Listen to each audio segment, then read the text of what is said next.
एक और आपकी बहुत क्यूरियोसिटी रहती है कि पुलिस का मेडिकल कैसा होता है, खासतौर पे डिप्टी एसपी आईपीएस का। देखो ये क्या है ना कि अगर यूपी कैडर का किसी को अलॉट हुआ है तो आईपीएस भी पीपीएस के साथ ही ट्रेनिंग करता है।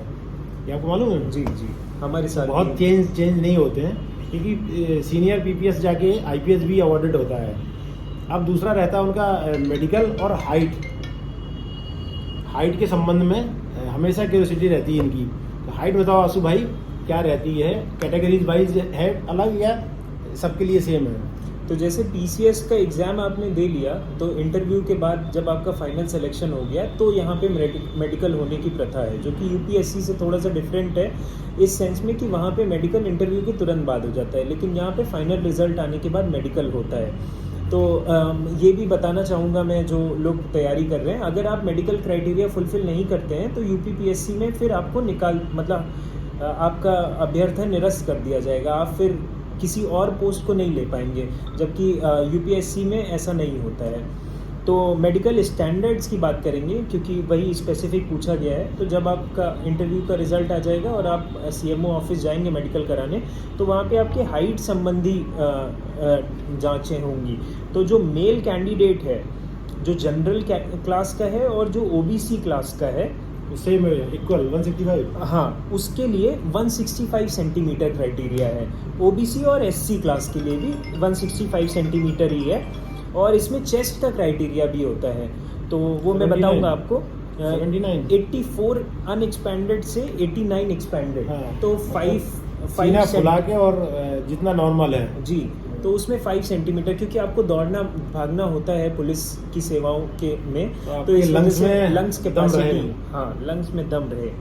और एसटी के लिए जो क्राइटेरिया होता है वो थोड़ा सा रिलैक्स होता है, उसमें हाइट जो होगी वो आपकी 160 सेंटीमीटर होती है, जो कि जनरल में 165 थी, और चेस्ट की जो कैपेसिटी है वो 79 से 84 होती है।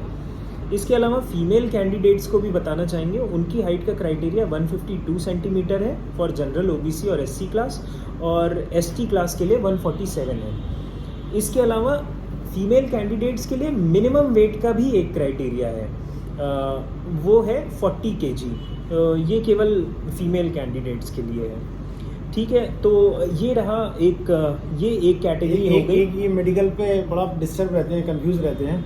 मेडिकल कभी इंटरनल नहीं होता है, सिर्फ हाँ, एक्सटर्नल होता है। उसमें क्या क्या चेक करते हैं?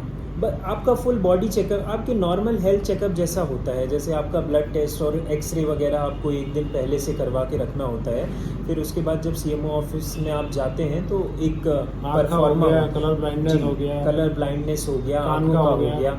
आँखों में विजन आपको 6/6 चाहिए, और अगर डिस्टेंट विजन है तो वो भी 6/6 चश्मा चल सकता है?